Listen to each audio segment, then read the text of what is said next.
CRNA? Attorney Green? Well, I've been preparing for this for the past 6 years. I knew that I wanted to be a CRNA when I was in my Anatomy 2 class.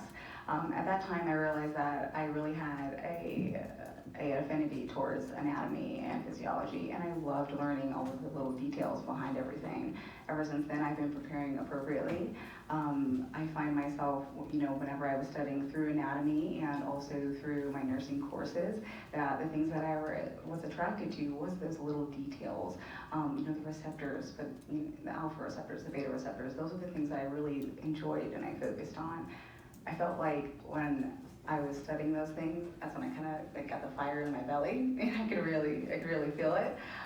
So I knew that was for me, and I have been dedicated to research and reaching out, mentorship, and really kind of aligning myself with what I need to do to be prepared to be a CRNA. Okay. Was that a good answer? Yes. No. She didn't mention anything about nurse anesthesia. You want to be an analyst. You talk about, that's all you talk about. You didn't mention anything about at what point did you meet somebody, did you have a real life experience